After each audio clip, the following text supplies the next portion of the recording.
Welcome everybody, especially those of you who are not based in the UK, because the sun has barely peeked over the horizon here in Los Angeles, but you guys are important and I wanted to be here for this. This is principally a slide presentation, but I want to set the stage for one thing before I start and switch to the slides, and that is most of us are intimidated in creating presentations. We're intimidated for two reasons. One, we're afraid, and number two, we don't have a lack of results to the presentations that we present. So my goal today is to give you a different way of thinking about presentations, a different way of presenting your ideas in a way that will get results without requiring you to be an artist and without requiring you to be anyone other than yourself. So my goal today is to show you how to create presentations that achieve results. Let's take a look. If I can click a button here, click a button here, and then go here, and then go here. Technology is a very exciting thing. You know, for most of us, presentations are a very heavy lift. We're overcoming fear, we're overcoming an invitation, we're speaking publicly in front of a group of people, and we could make a mistake. How bad could this possibly be? The problem is most of the time we lead from weakness, we don't lead from strength. And the reason that's true is that we write too much and we show too little. We try to hide behind our slides so that the hope was that people would spend all their time looking at our perfect slides, or at least those that are information dense, rather than concentrate on the fact that there's a very nervous person standing in the front of the room who really would like to be anywhere except standing in front of the room giving a presentation. So my goal today is to share concepts and techniques that you can use now to improve the impact of your presentation in two areas: improve your messaging and improve your design. Now, when I say improve your design, I'm not asking us to become artists. I can't draw a straight line without mechanical help. I will never, ever be an artist. But I can take advantage of the tools at our disposal, and some of them are not intuitive, to be able to create presentations that are more effective and have a greater amount of impact. If you remember only one thing from this presentation, this slide is it. You, not your slides, are the star of the presentation. If you had perfect slides, well, I'll give you another example. People do not say, I'm going to come to this presentation, I'm going to listen to Larry Jordan or anybody else in this entire creativity conference. I'm going to listen to them because I want to see what their slides look like. That thought never crosses the mind of your audience. They're coming because they want to see you. But I hear you say, I'm not a public speaker. I stumble over my words, or I can't string an English sentence together. I'm terrible in front of a group. They don't care. They want to hear you. They want to hear your thinking. They want to understand why they should pay attention to you. As soon as you realize that you, not your slides, are the star of your presentation, you'll put less information on the slide to allow people to spend more time learning about you. We'll come back to that several times during the course of this presentation. The second key point that you need to understand about your audience, and it's the reason every single one of you is here today, is WIIFM. WIIFM was coined by Dale Carnegie back in 1932. He was a motivational speaker that helped people speak in front of large groups of people. And he said, every member of your audience is always thinking about what's in it for me.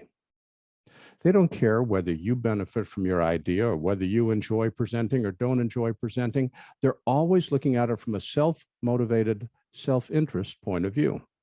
Why are you spending an hour today listening to my presentation? You're hoping that you can get some single idea, and if I'm lucky, more than one, some single idea that you can apply to improve the quality of your presentations. If there's nothing in it for you, you're not going to listen. It's exactly the same with the people listening to your pitch.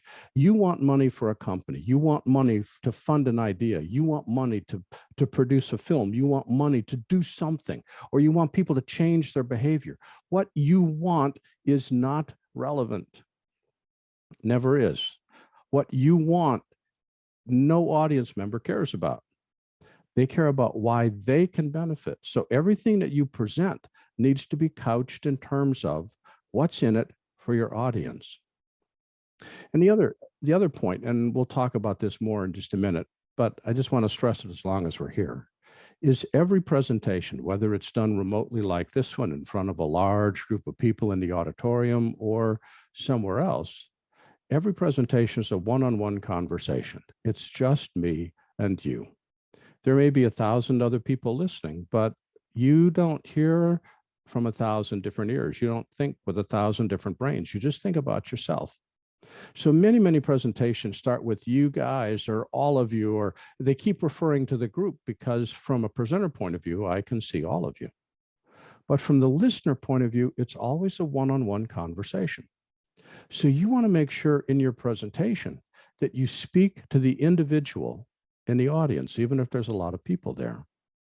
So first, you, not your slides or the star. Second, the audience is always thinking about what's in it for them, not what's in it for you.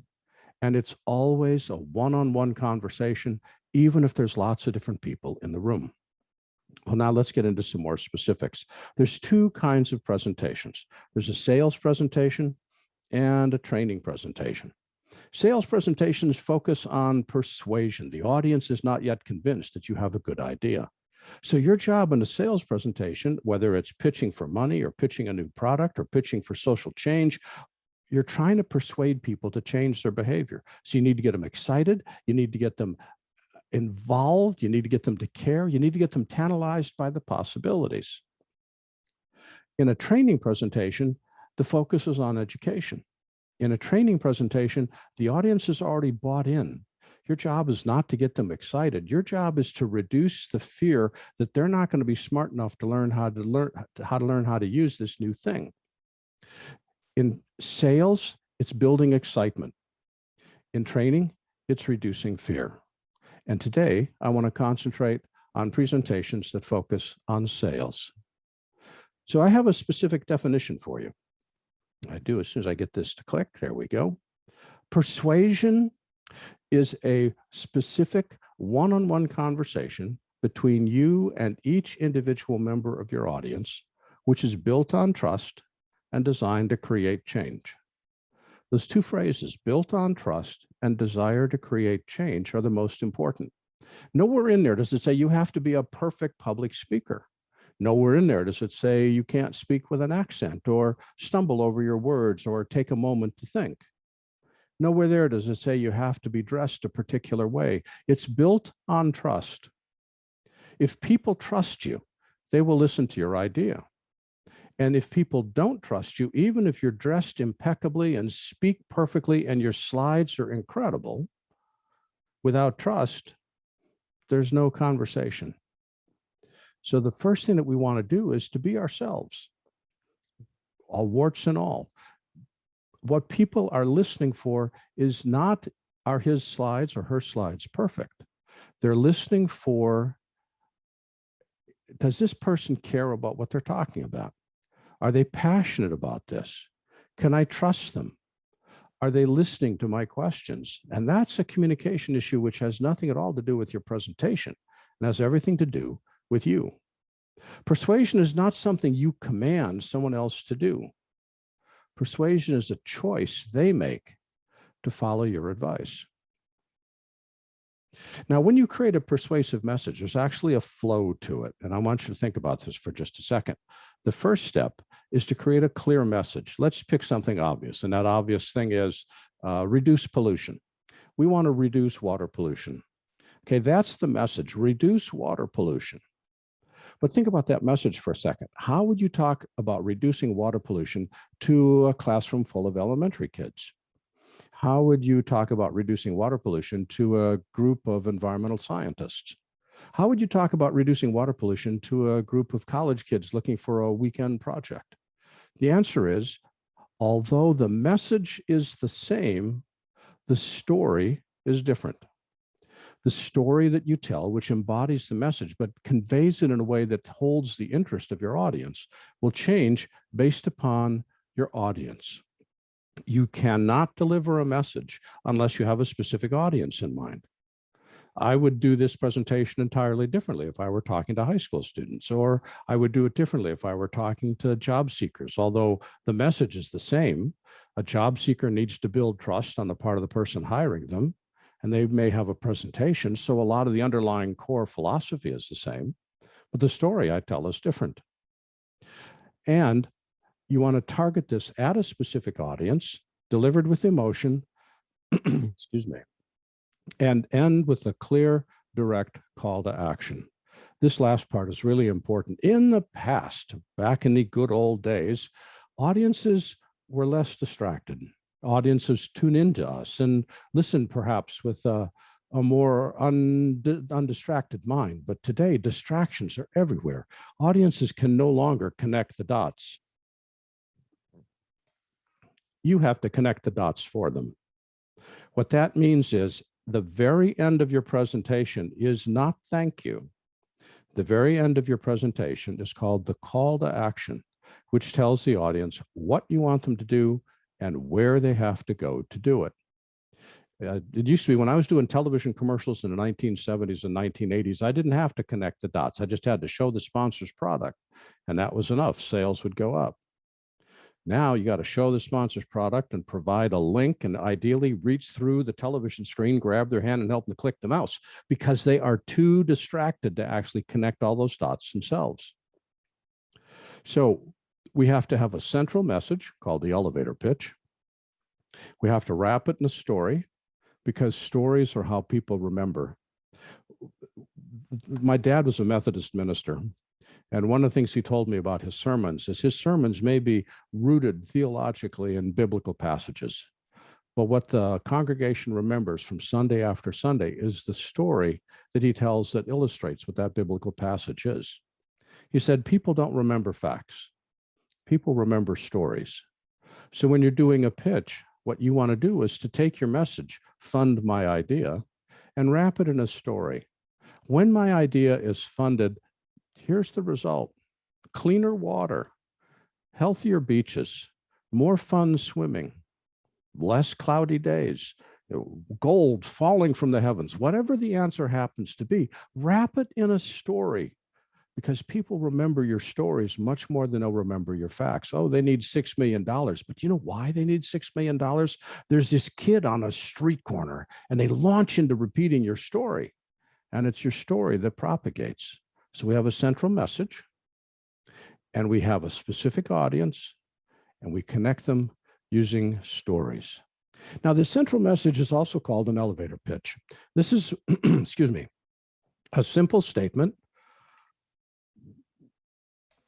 This is a simple statement that defines what you want to accomplish in 2 minutes. I want, over the course of this presentation, to help you improve the quality of your presentations. That's my goal. And I want to help you improve the quality by improving your messaging, which we're focusing on now, and improving your design, which we're going to focus on in just a couple of minutes. So that's it. I just want to give you some tips that you can use today to improve the impact of your presentation. So that's it. But how do I do that? Well, the implementation is the story. That's what we're in the middle of. But my elevator pitch, that 2-minute speech, that is something that overlies all of this. So let's take a look at a story.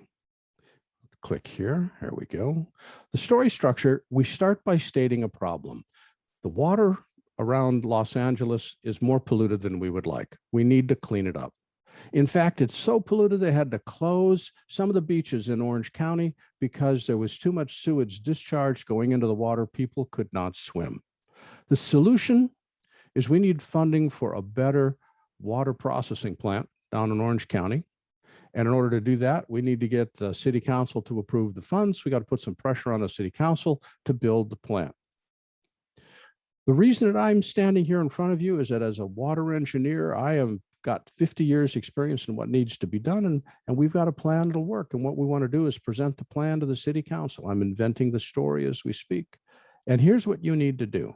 I need you to sign my petition, and I need you to contact it. And here's the piece of paper. In other words, we've wrapped this whole thing. We state the problem, we elaborate the problem, we state the solution, we state why we are the best person to solve this, and we end with a clear call to action. Call to action is fund my idea, approve this project, sign my petition, change your behavior. This is what you have to do. What I've found is that when you follow this kind of story flow, and I use this when I'm building documentaries, I do this when I'm doing interviews, I do this when I'm talking to man on the street. What's the problem? What made the problem worse?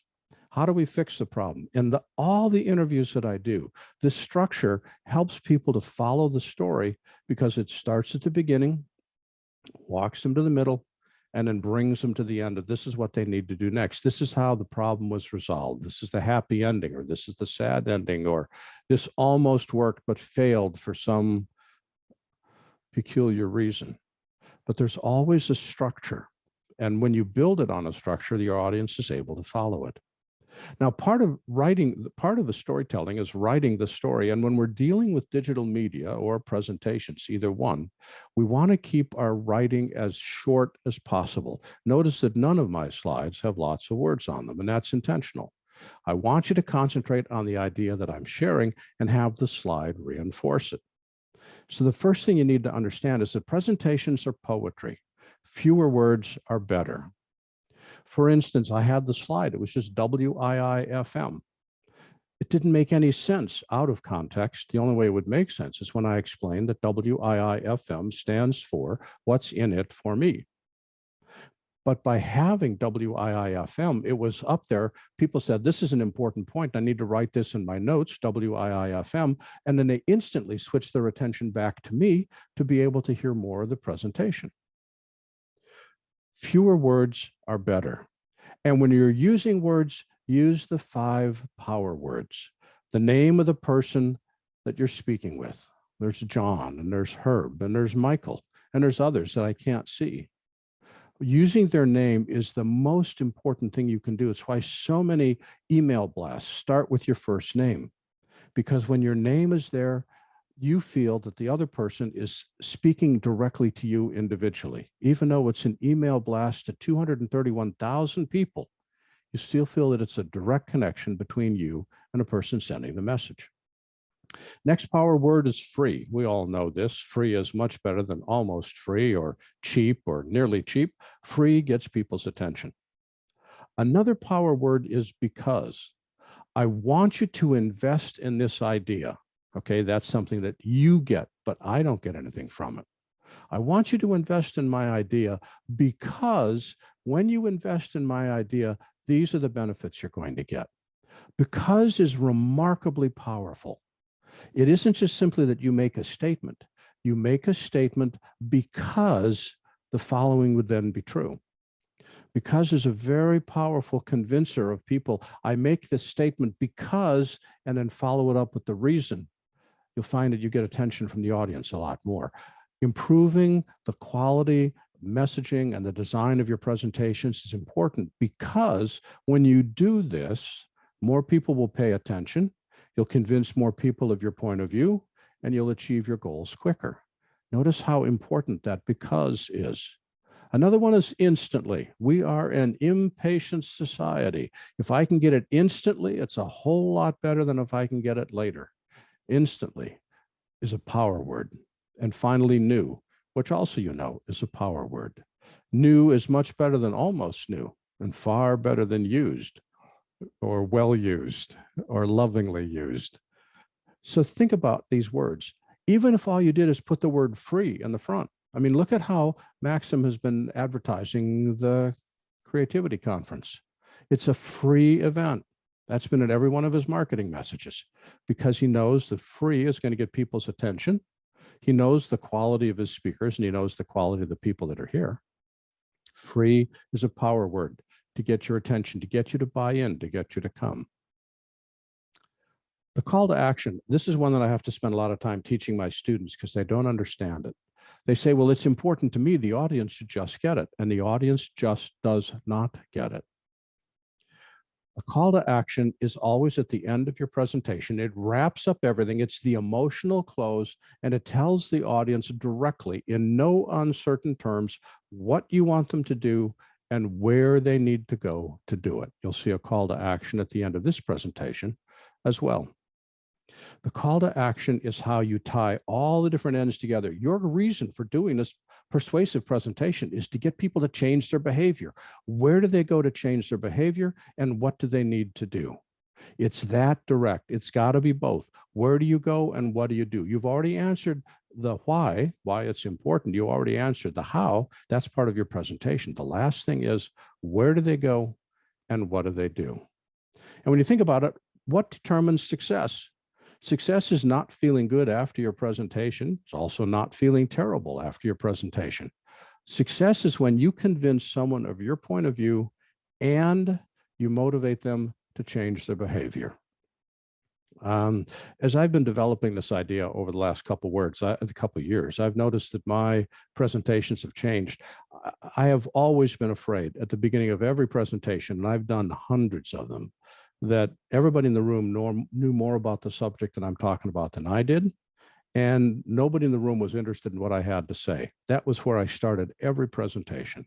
I was always intimidated because I didn't know enough and I couldn't present it clearly enough, and nobody in the room particularly cared. Now, that's a pretty bad position to start from. So what I did to compensate is I put everything I wanted to say, all my important thoughts, I wrote on the slide. The slides were brilliantly written, but they were word heavy. And I realized that I didn't need to put that many words on the slide, but it took me multiple years to realize that. Now, I've finally convinced myself to put my keynotes in the speaker notes and to reduce the number of words on the slide. Why? Because I want people to pay attention to me. I want people to listen to the ideas that I'm presenting, and the slide is there to help you take notes and to help keep me on track. But the slide is not a replacement for you. The slide is a support for you. Now, let's switch over to the design aspect. There's a couple things I want to cover in the time that we have left, because there's some really cool stuff that you can take advantage of without being an artist that still improves the quality of your presentation.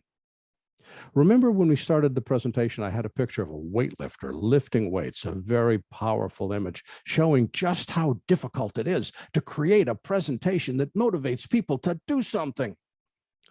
Well, that image was not unintentional. One of the fascinating things about human psychology is that we view every image on our computer through a digital frame, the boundary of the image. Now, as you look around your room right now, you see the entire room. You see stuff behind the screen, you see the walls, you see the ceiling and the floor. But when you look at me, all you see is the frame that contains me, the office in which I work. You can't see how I get in here because there's no door visible. Can't see if there's any windows because you don't see any. So you assume there's no door.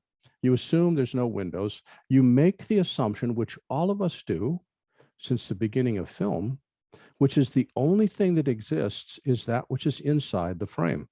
Just as this woman, the only part of the woman that exists is the part that's inside the frame. Everything else doesn't exist. This is why horror shows or horror films are so successful. Think about this in real life. Do you think that the woman who's being terrified by the monster has not met the monster over the craft table having sandwiches sometime during the script reading? Of course they have.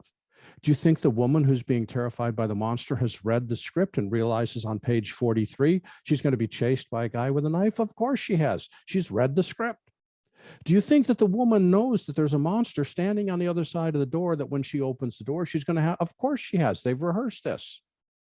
But the brain of the audience says that the only thing that exists is that which is inside the frame. And because of that, we can take advantage of it. We can manipulate the frame. And I'm going to just touch on a few of these ideas today. We can manipulate the frame to generate an emotional response in the audience without us having to be a professional photographer, without us having to work with professional models, without us having to go into Photoshop and create images. We can work with stock footage as long as we know what we're doing. And that's what I want to share. Our goal, whenever we're working with anything like a presentation or a design, is to guide the viewer's eye from point A to point B to point C to make our point. When I switch to this side, the first place your eye went is the woman's image. Then you went to the headline. Then you went to the bullet points. But why did you go there? The reason you went is because of what I call the 6 priorities of where the eye looks first. And the first priority is movement. For thousands and thousands of years, we've been hunter-gatherers out looking for food to feed the family. As soon as something moves and we see it out of the corner of our eye, the first thought that goes through our head is that food, or am I going to be eaten? Can I eat it, or is it going to eat me? We cannot overpower the urge to look at that which is moving. It's a defense mechanism. This is why video moves as much as it does. The directors know that your eye goes to that which moves, so they capture your attention first with movement, like the dark horse moving in the center of the frame. If there's no movement, your eye gets captured by what's in focus. There's dozens of people in the shot, but your eye goes to the woman first because she is the one in focus. If nothing's moving and everything is equally in focus, then your eye goes to that which is different, the missing piece, because everything else is white. If the movement and the focus and the difference is the same, your eye goes to that which is brighter, the woman on the left. And then you look at the woman on the right because she's bigger. And then you look at the background because it's out of focus.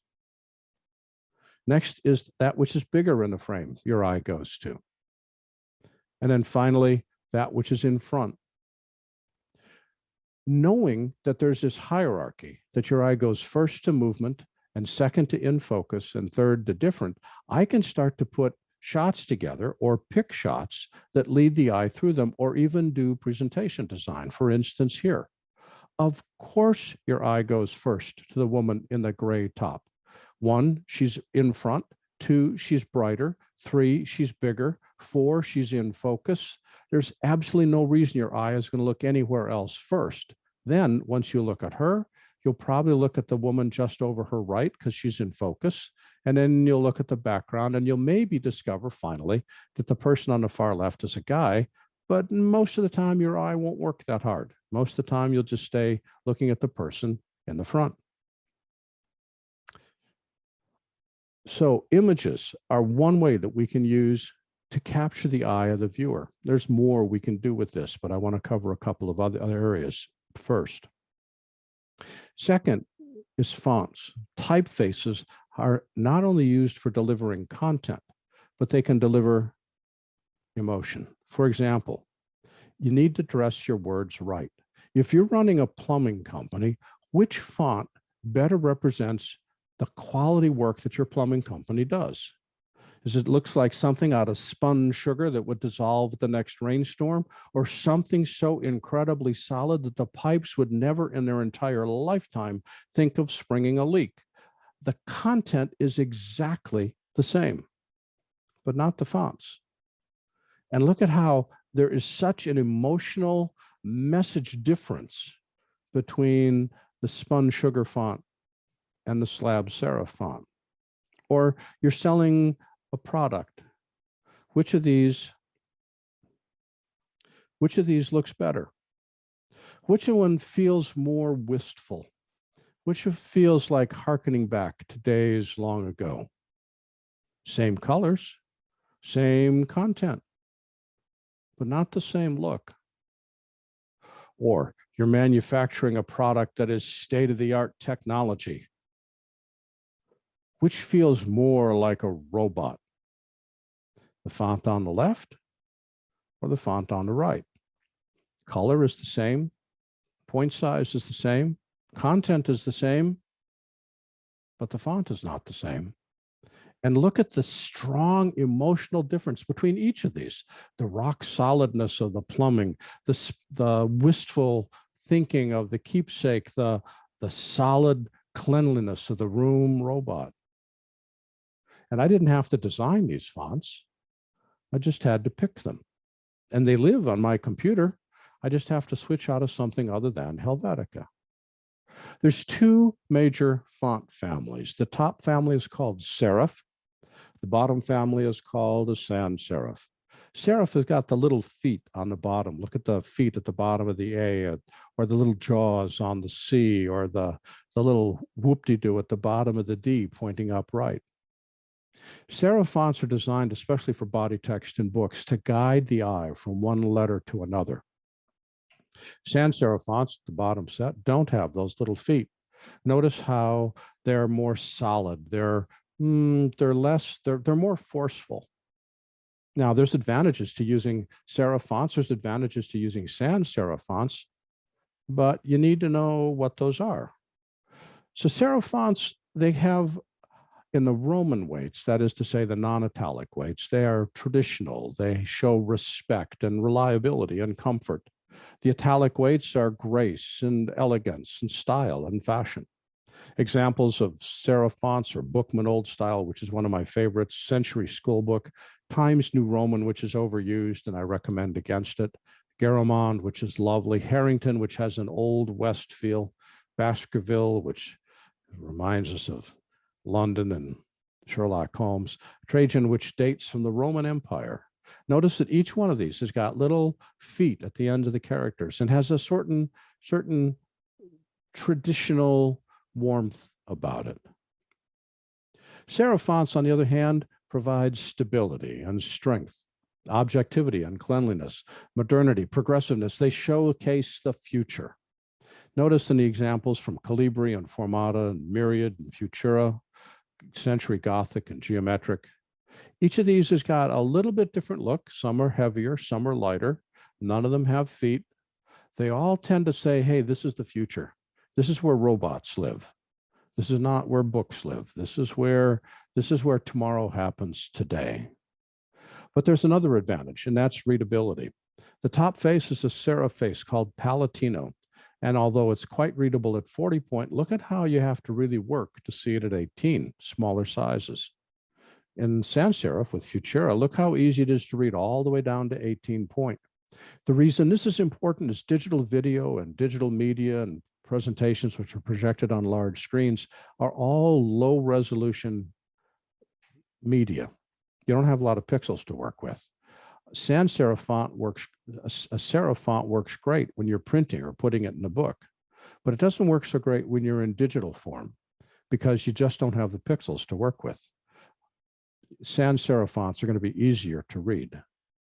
Now I can hear a couple of you saying, well, what I'm going to do is I'm going to put a lot of fonts in my stuff. It's called ransom note typography.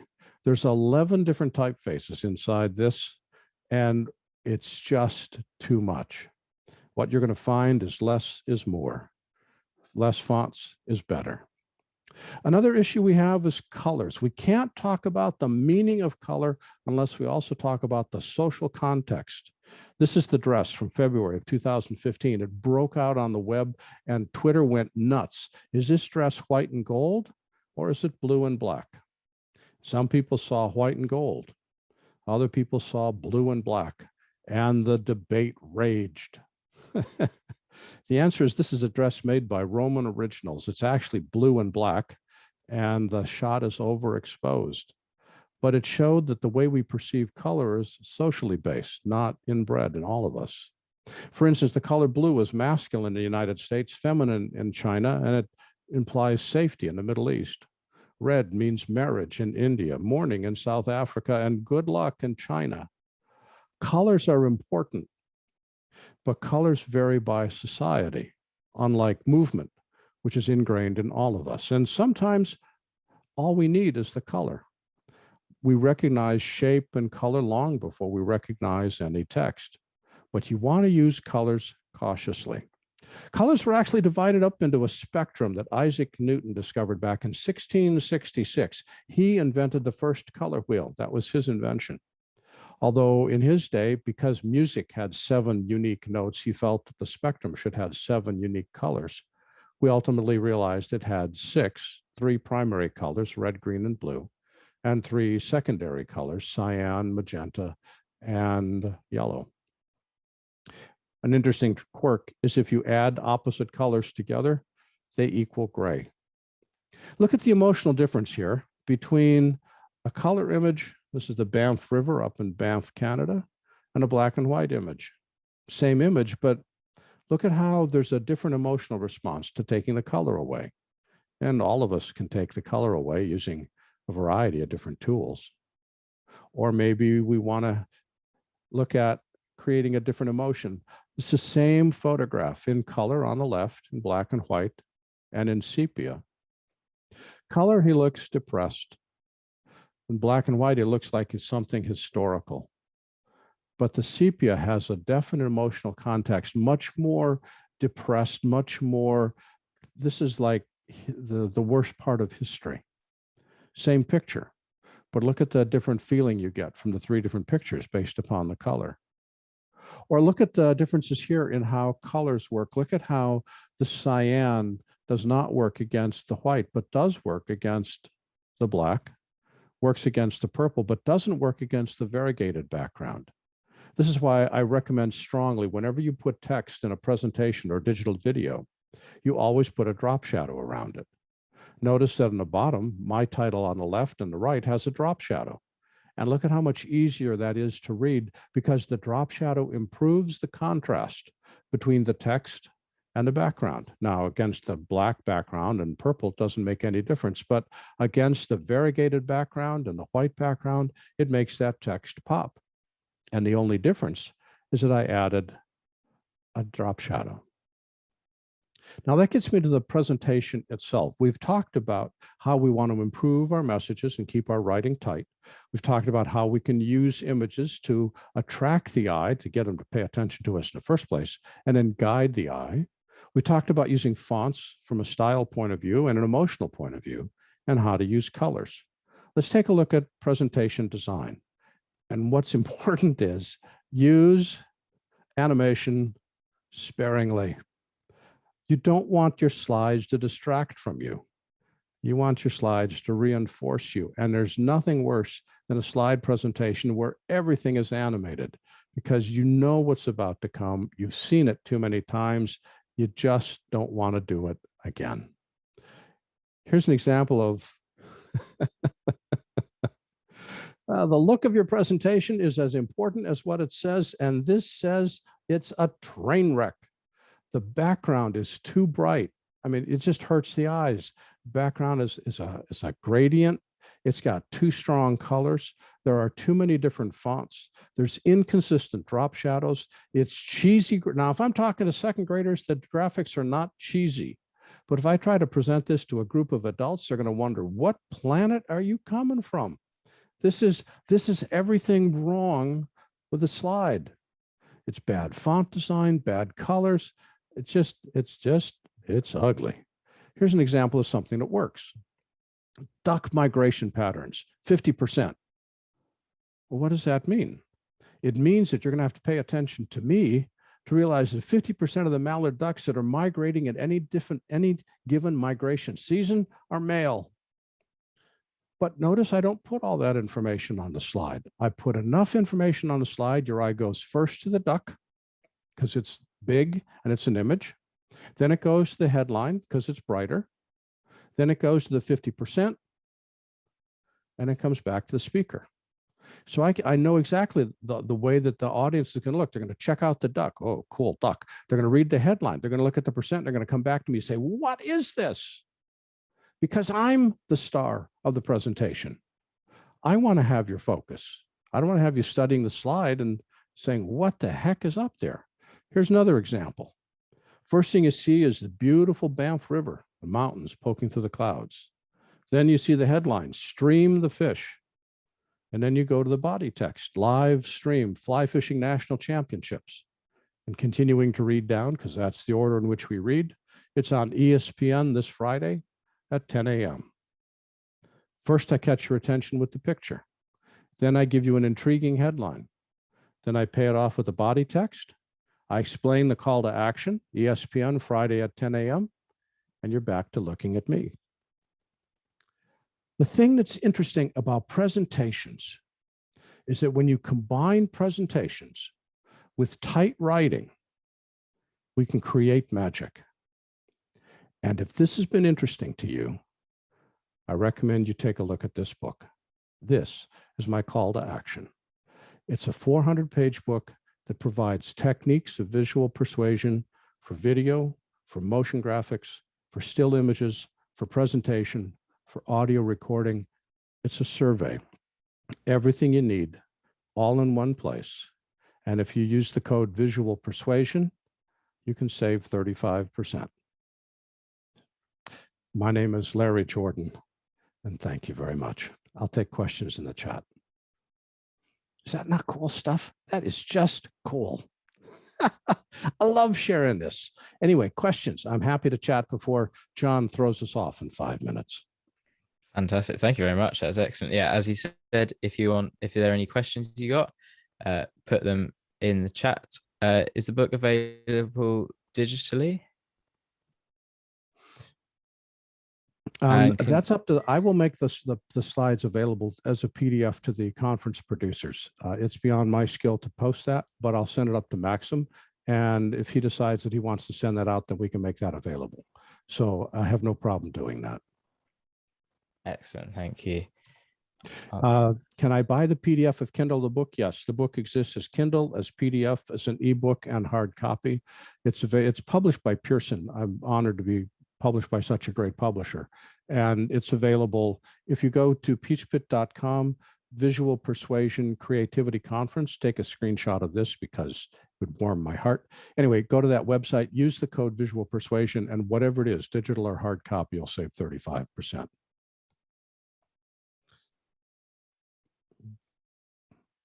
As long as you buy it from the Peach Pit site, it's 35% off. If you buy it from Amazon, the code doesn't work at Amazon. Michael, good point. Like I said, I can't promise to do slides. That's beyond what I have rights to do, but that's up to Maxim. But I will make the slides available to him.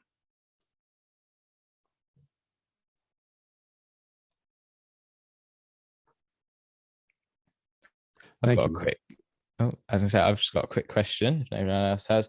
How do you change the pacing of your presentation for, say, a much larger audience in comparison to a small audience to make it more intimate for that small audience and therefore make it maybe quicker because there are fewer people to sort of catch on to your idea or something? That's a good question. Let me think about that. When I'm doing a small group like this, we have less than 50 people in the audience right now. I would go smaller. I would go more intimate, talk in a lower voice, slow down just a bit. When I'm in a large stage, it's performance. I'm acting. So there, all of my gestures are bigger. I'm moving around more. I'm generally working with a screen, so I can point to the screen, interact the screen in a way that I can't interact here. So I think the difference is in the size of the performance. This is all, it's a video screen. I've got exactly my head and shoulders to work with. So it's principally in my voice and my head. When I'm in a bigger presentation, I'm on stage, I've got my whole body to work with and I'm moving around more. So for me, I would probably keep the pace about the same, but the movements would be bigger. Because again, it's a one-on-one conversation. I want to keep that one-on-one. I want to keep the I'm talking to you feeling, even though there's a lot of people in a room. I want to acknowledge different parts of the room. I want to have eye contact with as many people in the room as I can to make them feel like they're all part of the conversation, not from the outside looking in, but they're on the inside getting the full benefit. So yeah, it would be the difference between a television performance where it's all head and shoulders and a theater performance where it's head and shoulders, it's full body and moving around. George, thank you. I very much appreciate the purchase. And the fireman, the book starts with a picture of a fireman at a fire. You don't need to write how stressful that is. You don't need to write. That's just a picture that stands on its own. You invent your own story with that, and all of a sudden you're hooked. Images are so important, and if you use them, people will get your meaning even more than if you wrote a long paragraph of text.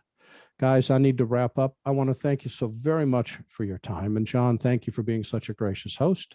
I appreciate that. If you have questions, you can reach me at larry@larryjordan.com, and I look forward to chatting with you soon. Thank you.